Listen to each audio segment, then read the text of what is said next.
அன்புள்ள ஜெம் தொலைக்காட்சி நேயர்களே வணக்கம். இன்று 26/5/2024 வைகாசி மாதம் 13ஆம் தேதி ஞாயிற்றுக்கிழமை. திருத்திகை திதி மாலை 6:07 வரை, பின்பு தேய்பிறை சதுர்த்தி. மூல நட்சத்திரம் பகல் 10:36 வரை, பின்பு பூராட நட்சத்திரம். அமிர்த யோகம் பகல் 10:36 வரை, பின்பு சித்த யோகம். சங்கடகர சதுர்த்தி விநாயகர் வழிபாடு மிக மிக நல்லது. சுப முகூர்த்த நாள். ராகு காலம் மாலை 4:30 முதல் 6 மணி வரை. யமகண்டம் பகல் 12 மணி முதல் 1:30 வரை. சுப உரைகள் காலை 7 மணி முதல் 9 மணி வரை, பகல் 11 மணி முதல் 12 மணி வரை, மதியம் 2 மணி முதல் 4 மணி வரை, மாலை 6 மணி முதல் 7 மணி வரை, இரவு 9 மணி முதல் 11 மணி வரை. இனி இன்றைய கிரக நிலை. மேஷராசியில் புதன், ரிஷபராசியில் சூரியன், சுக்கிரன், குரு, கன்னி ராசியில் கேது, தனுசு ராசியில் சந்திரன், கும்ப ராசியில் சனி, மீன ராசியில் செவ்வாய், ராகு. இனி இன்றைய ராசி பலன். மேஷ ராசி நேயர்களே, உங்கள் ராசிக்கு தனஸ்தானமான 2ஆம் வீட்டில் குரு சுக்கிரன் வலுவாக இருப்பதாலும், தினக்கோள் என வர்ணிக்கப்படக்கூடிய சந்திரன் உங்கள் ராசிக்கு பாக்கியஸ்தானத்தில் சஞ்சாரம் செய்வதாலும், உங்களது செல்வம், செல்வாக்கு, பெயர் புகழ் மேலோங்கக்கூடிய ஒரு இனிய நாளாக இன்றைய நாள் இருக்கும். கடந்த 2 நாட்களாக இருந்த மனக்குழப்பங்கள் எல்லாம் தற்போது விலகி ஒரு சுமூகமான சூழ்நிலை உண்டாகும். உடனிருப்பவர்களிடம் இருந்து வந்த கருத்து வேறுபாடுகள் எல்லாம் தற்போது குறைவதால் அனுகூலமான பலன்களை பெறுவீர்கள். பண வரவுகள் திருப்திகரமாக இருந்து பிறருக்கு தந்த வாக்குறுதிகளை எளிதில் நிறைவேற்றக்கூடிய பலம் உண்டாகும். நெருங்கியவர்களால் அனுகூலமான பலன்களை பெறுவீர்கள். தொழில் வியாபாரத்தில் நல்ல லாபத்தை ஈட்டக்கூடிய வாய்ப்புகள் உண்டு. வேலையாட்கள் ஒத்துழைப்பு மிக மிக சிறப்பாக இருக்கும். பயணங்கள் மூலமாக ஒரு சில ஆதாயங்களை பெறக்கூடிய வாய்ப்புகள் உண்டு. அது மட்டும் இல்லாமல் மகிழ்ச்சி தரக்கூடிய ஒரு இனிய நிகழ்ச்சிகள் குடும்பத்தில் கைகூடி அனுகூலங்கள் ஏற்படும். இன்றைய நாளில் மேலும் வளமான பலன்களை நீங்கள் பெறுவதற்கு துர்க்கை அம்மனுக்கு தீபம் ஏற்றுவது மிக மிக நல்லது.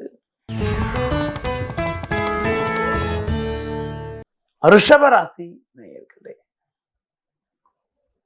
ஜென்ம ராசியில் சூரியன், அஷ்டமஸ்தானமான 8ஆம் வீட்டில் சந்திரன் சஞ்சரிப்பதால் எதிலும் உணர்ச்சி வசப்படாமல் நிதானத்தோடு செயல்படுவது நல்லது.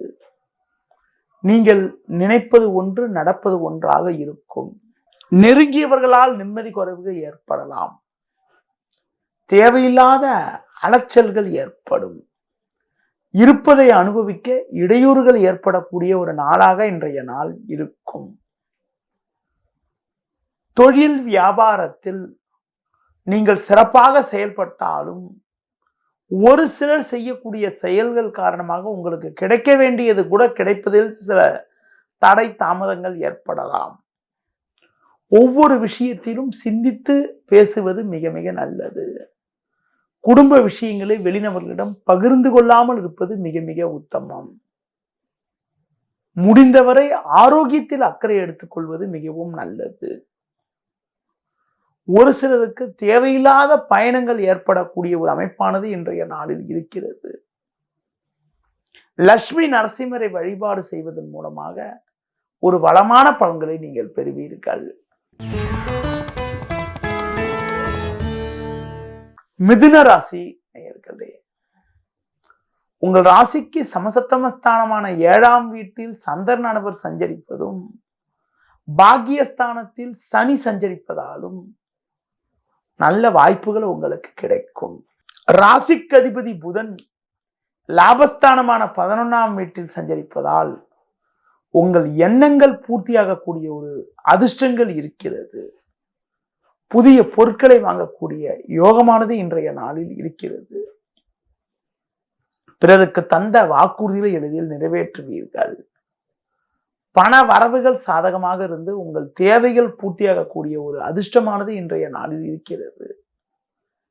இருக்கும் இடத்தில் ஒரு நல்ல ஒரு வாய்ப்புகள் கிடைக்கும்.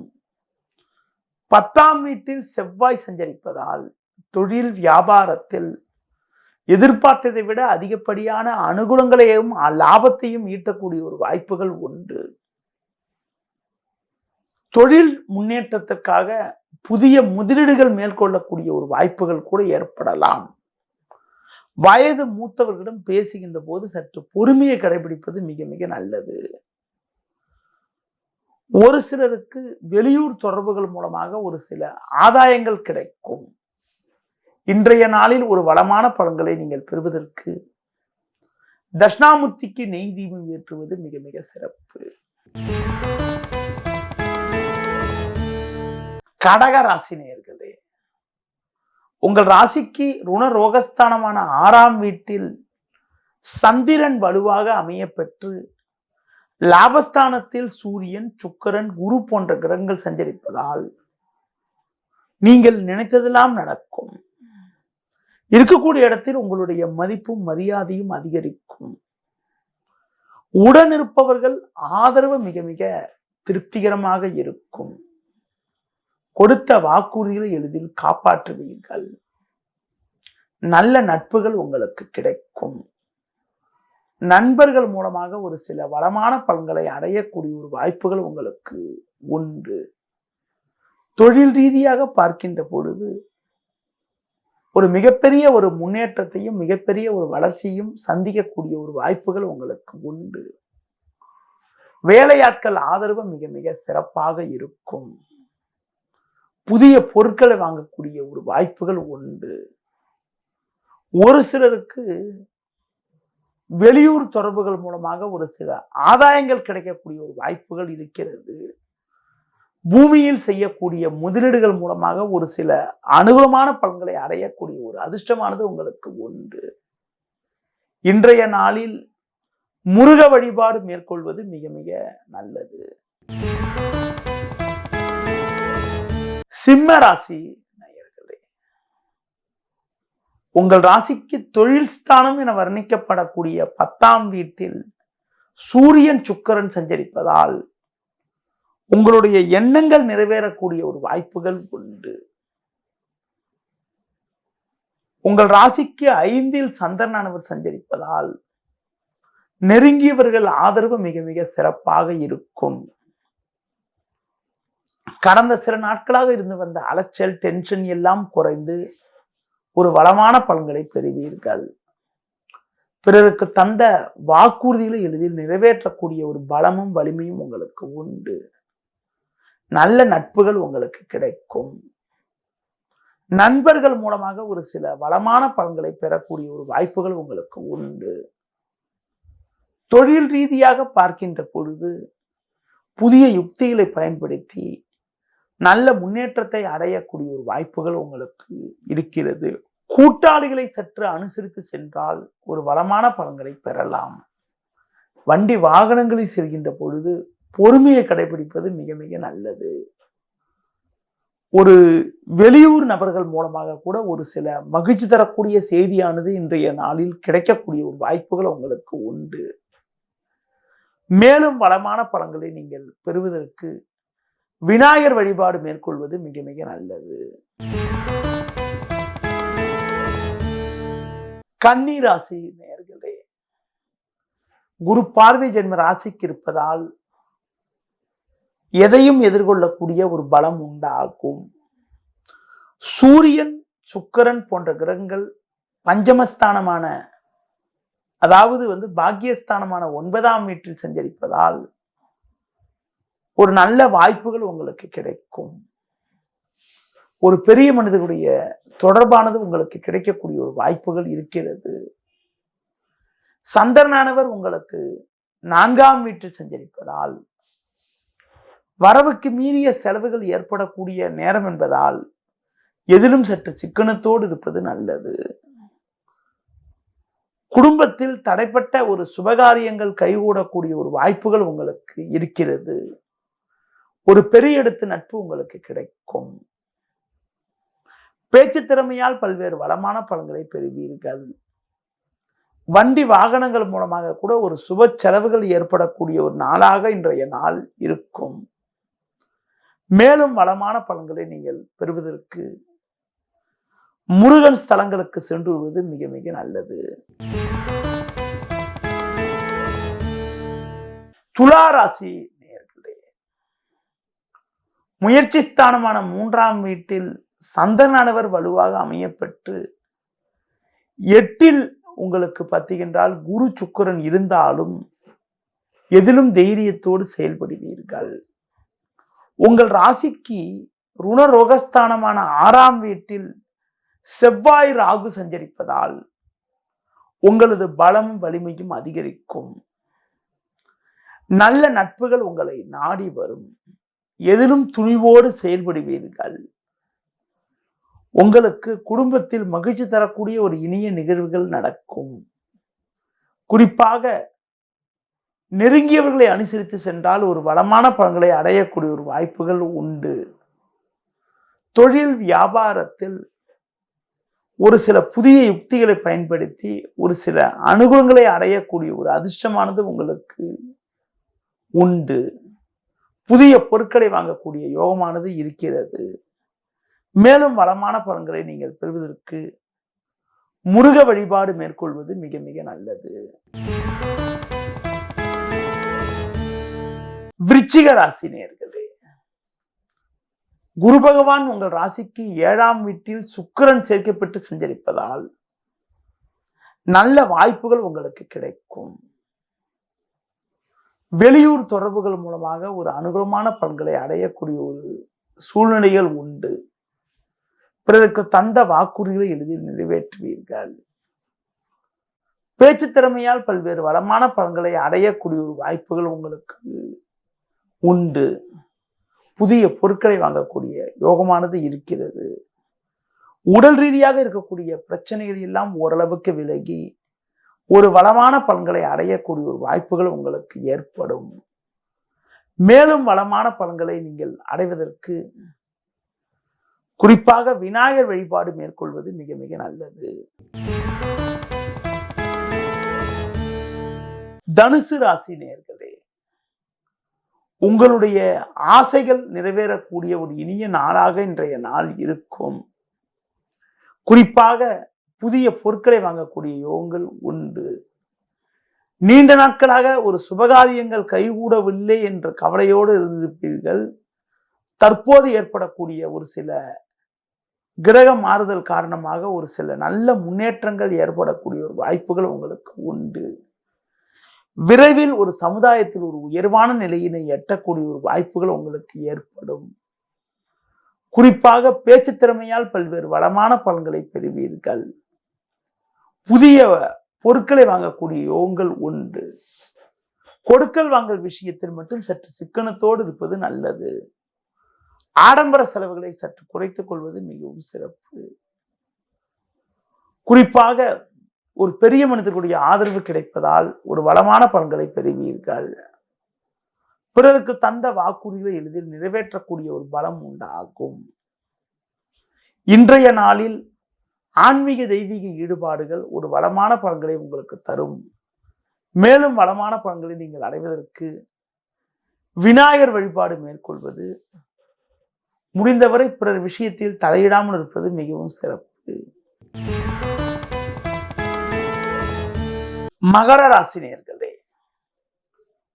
உங்கள் ராசிக்கு 2ல் சனி 12ல் சந்திரன் சஞ்சரிப்பதால் அலைச்சல்கள் அதிகரிக்கும். சுலபமாக முடிய வேண்டிய காரியங்கள் சற்று தாமதமாகும். எந்த ஒரு காரியத்திலும் ஒரு நல்ல நிலையினை நீங்கள் அடையக்கூடிய ஒரு வாய்ப்புகள் உங்களுக்கு இருக்கிறது என்றாலும் கொடுக்கல் வாங்கல் விஷயத்தில் மிகவும் சிக்கனத்தோடு இருக்க வேண்டும். வேலையாட்கள் ஒத்துழைப்பு சொல்லிக் கொள்ளும்படி இருக்காது. ஒரு சில நேரங்களில் நீங்கள் சற்று நேரடியாக நீங்கள் எந்த ஒரு காரியத்திலும் ஈடுபட்டு செயல்பட்டால் ஒரு சில வளமான பலன்களை அடையக்கூடிய ஒரு வாய்ப்புகள் உங்களுக்கு உண்டு.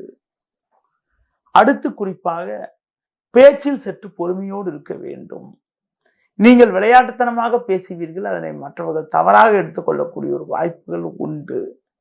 இன்றைய நாளில் மேலும் வளமான பலன்களை நீங்கள் அடைவதற்கு குறிப்பாக நிதானத்தோடு இருப்பது, துர்க்கை அம்மனுக்கு தீபம் ஏற்றுவது மிக மிக சிறப்பு. கும்ப ராசி நேயர்களே, உங்கள் ராசிக்கு சுகஸ்தானம் என வர்ணிக்கப்படக்கூடிய 4ஆம் வீட்டில் சுக்கிரன் குரு சஞ்சரிப்பதால் குடும்பத்தில் மகிழ்ச்சியும் சந்தோஷம் ஏற்படும். லாபஸ்தானமான 11ஆம் வீட்டில் சந்திரன் சஞ்சரிப்பதால் பொருளாதார ரீதியாக ஒரு சில நல்ல மாற்றங்கள் ஏற்பட்டு ஒரு வளமான பலன்களை பெறுவீர்கள். ஆரோக்கியமானது ஓரளவுக்கு நன்றாக இருக்கும். பிறருக்கு தந்த வாக்குறுதிகளை எளிதில் நிறைவேற்றக்கூடிய ஒரு பலம் உண்டாகும். இன்றைய நாளில் ஒரு முன்கோபத்தை சற்று குறைத்து கொண்டு நிதானத்தோடு செயல்பட்டால் ஒரு சில அனுகூலமான பலன்களை பெறலாம். முருக வழிபாடு ஒரு வளமான பலன்களை உங்களுக்கு தரும். மீன ராசி நேயர்களே, உங்கள் ராசிக்கு முயற்சி ஸ்தானமான 3ஆம் வீட்டில் சூரியன் 10ல் சந்திரன் சஞ்சரிப்பது நல்ல அமைப்பாகும். உங்கள் செயல்களுக்கு நல்ல ஆதரவு கிடைக்கும். கொடுத்த வாக்குறுதிகளை எளிதில் காப்பாற்றுவீர்கள். நல்ல வாய்ப்புகள் உங்களுக்கு வருவதால் மனமகிழ்ச்சி உண்டாகும். புதிய பொருட்களை வாங்கக்கூடிய யோகமானது உங்களுக்கு உண்டு. மேலும் ஒரு வளமான பலன்களை நீங்கள் பெறுவதற்கு உடல் ஊனமுற்றவர்களுக்கு உங்களால் முடிந்த உதவியை செய்வது மிக மிக நல்லது. நேயர்களே, இதுவரை இன்றைய ராசி பலனை கூறினேன். இனி இன்றைய ஜோதிட தகவல்.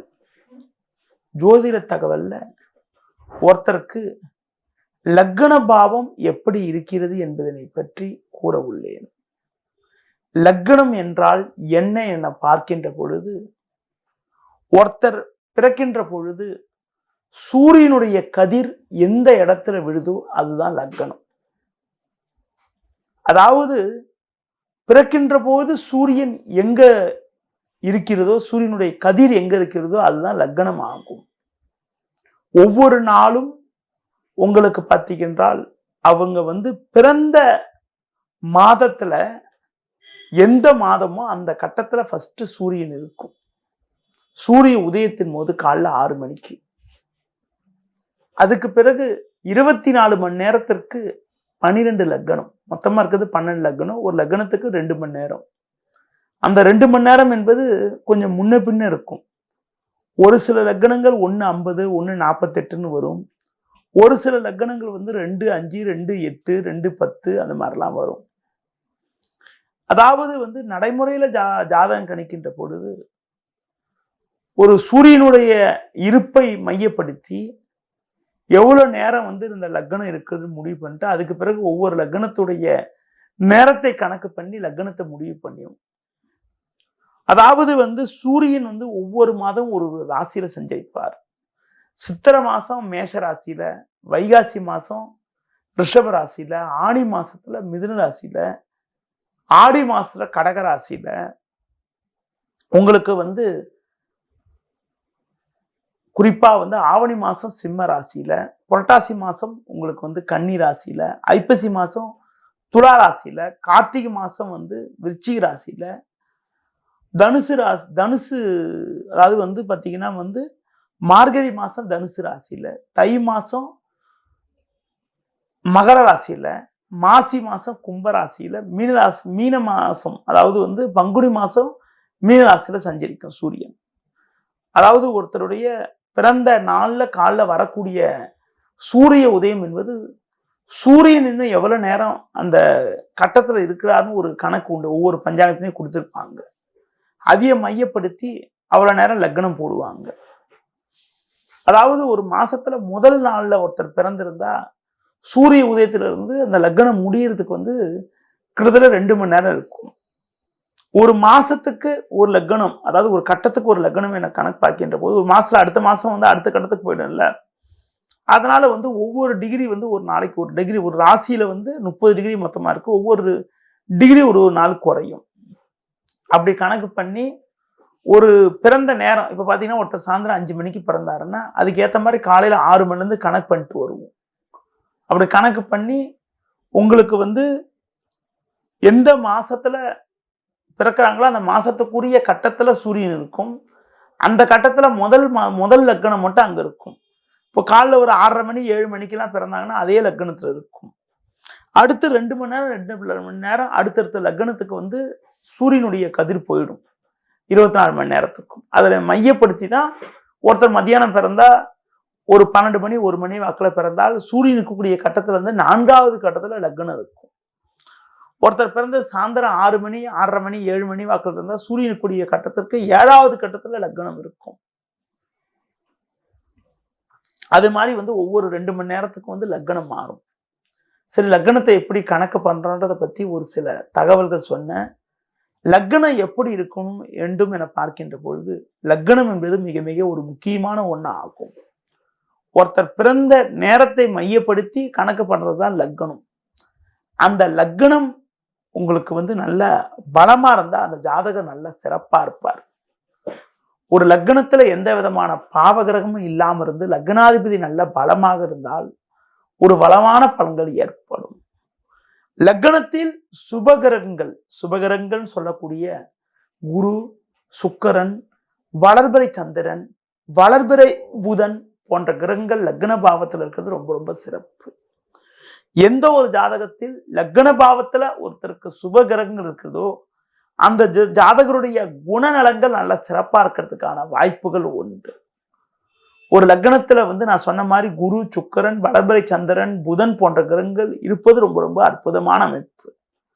அப்படி பார்க்கின்ற பொழுது ஒரு ஜாதகத்துல வந்து லக்னத்துல சுபகிரகங்கள் இருந்தால் நல்ல பழக்க வழக்கங்களும் நல்ல நட்புகளும் நல்ல தொடர்புகளும் இருக்கும். அடுத்து பார்த்தீங்கன்னா லக்னாதிபதின்னு சொல்லுவோம். ஒரு கட்டத்துக்கும் ஒரு கிரகம் வந்து அதிபதியாக இருக்கும். மேஷம் முதல் மீனம் வரை பார்க்கின்ற பொழுது மேஷத்துக்கும் விருச்சிகத்துக்கும் செவ்வாய், ரிஷபத்துக்கும் துலாத்துக்கும் வந்து சுக்கிரன், உங்களுக்கு வந்து பாத்தீங்கன்னா வந்து மிதுனத்துக்கும் கன்னிக்கும் புதன் அதிபதி, கடகராசிக்கு சந்திரன் அதிபதி, சிம்ம ராசிக்கு அதிபதி வந்து உங்களுக்கு வந்து பாத்தீங்கன்னா சூரியன். அடுத்து வந்து பாத்தீங்கன்னா வந்து தனுசு ராசிக்கு மீன ராசிக்கு அதிபதி வந்து உங்களுக்கு வந்து பாத்தீங்கன்னா குரு பகவான். மகர ராசிக்கும் கும்பராசிக்கும் அதிபதி வந்து சனி பகவான். ஒருத்தருக்கு எந்த லக்னத்துல பிறந்திருந்தாலும் லக்ன பாவம் நல்ல சிறப்பா இருந்தா நல்ல ஒரு வளமான பலன்களை ஏற்படுத்தும். ஒரு ஜாதகத்துல லக்னாதிபதி கேந்திரம் அல்லது திரிகோண ஸ்தானங்கள்ல அமைஞ்சிருக்கும் போது பிறந்தாருன்னா அந்த ஜாதகருடைய அமைப்பானது மிக மிக சிறப்பாக இருக்கக்கூடிய ஒரு வாய்ப்புகள் உண்டு. ஒரு லக்ன பாவத்திற்கு அதிபதி ஒரு நல்ல இடத்துல இருந்து உங்களுக்கு வந்து லக்னாதிபதி லக்னம் நல்ல சிறப்பா இருந்தா நல்ல ஒரு திரகாத்தமான உடலமைப்பினை ஏற்படுத்தும். நல்ல திறமையை கொடுக்கக்கூடிய ஒரு வாய்ப்புகளை உண்டாக்கும். லக்னாதிபதி கேந்திர திரிகோண ஸ்தானத்தில் இருந்தாலோ லக்னாதிபதி ஆட்சி உச்சம் பெற்றிருந்தாலோ நல்ல ஒரு ஆரோக்கியம் நல்ல ஒரு வளமான பலன்கள் ஒரு சிறப்பான நிலையினை எட்டக்கூடிய ஒரு வாய்ப்புகளை கொடுக்கும். குறிப்பாக லக்னாதிபதி ஒரு ஜாதகத்துல கேந்திரம் அல்லது திரிகோணத்துல ஆட்சியோ உச்சமோ பெற்றிருந்தால் ஒரு நல்ல பழக்க வழக்கங்கள் நல்ல ஒரு வளமான பலன்கள் கொடுக்கல் வாங்கல் விஷயத்துல நல்ல ஒரு முன்னேற்றமான பலன்களை அடையக்கூடிய ஒரு வாய்ப்புகள் உங்களுக்கு உண்டு. குறிப்பாக ஒரு ஜாதகத்துல லக்னாதிபதி நல்ல இடத்துல இருக்கணும்னு சொன்னேன். லக்னத்தை சுபகிரகங்கள் பார்க்கறது ரொம்ப ரொம்ப நல்லதுன்னு சொன்னேன். ஒரு ஜாதகத்துல லக்னாதிபதி வந்து 6, 8, 12 ஆகிய ஸ்தானங்கள்ல மறைஞ்சிருந்தாலோ அடுத்து குறிப்பாக பார்த்தீங்கன்னா லக்னாதிபதி நீச்சம் பெற்றிருப்பதோ லக்னாதிபதி வந்து ஒரு ஜாதகத்துல வந்து பாவகிரகங்களுக்கு இடையே மாட்டிக்கிட்டாலோ அடிக்கடி ஒரு பிரச்சனைகள் ஏற்படலாம். பொதுவாக லக்னாதிபதி 6, 8, 12 மறைஞ்சிருந்தால் வாழ்க்கையில எதிர்நீச்சல் போட்டால் மட்டுமே தான் நல்ல ஒரு நிலையினை அடையக்கூடிய வாய்ப்புகளை உண்டாக்கும். அதே போல் லக்னாதிபதி போய் சேர்றது நட்பு கிரகமா இருந்தால் ஒரு மிகச்சிறப்பான பலனை உண்டாக்கும். லக்னாதிபதி போய் உட்கார்ற இடம் உங்களுக்கு பகை வீடாக இருந்தாலோ ஒரு சிக்கலான இடமாகவோ இருந்தாலோ அந்த ஜாதகர் லைஃப்ல கொஞ்சம் எதிர்நீச்சல் போட வேண்டிய ஒரு நிலையினை உண்டாக்கும். அப்படிப்பட்ட நிலையில அந்த ஜாதகருக்கு லக்னாதிபதி கெட்டு போயிருந்தாலும் சந்திரா லக்னாதிபதி, சந்திரன் இருக்கக்கூடிய வீட்டதிபதி நல்லா இருக்காரான்னு பார்க்கணும். பொதுவா ஜோதிடம் பார்ப்பது என்பது சாதாரண விஷயம் கிடையாது. நிறைய விஷயங்கள் இருக்கிறது. ஒரு தனிப்பட்ட முறையில ஒரு ராசி கட்டம், நவாம்ச கட்டம், இந்த சாபு தீர்ப்பெல்லாம் போட்டு பார்க்கின்ற போதுதான் ஒரு துல்லியமான பலன்கள் கிடைக்கும். நேயர்களே, இதுவரை லக்னம் எப்படி இருக்கணும், லக்னாதிபதி எப்படி இருந்தால் சிறப்பு என்பதை பற்றியும் இன்றைய ராசி பலன் பற்றியும் உங்களிடம் கூறினேன். மீண்டும் நாளை காலை சந்திப்போம். நன்றி, வணக்கம்.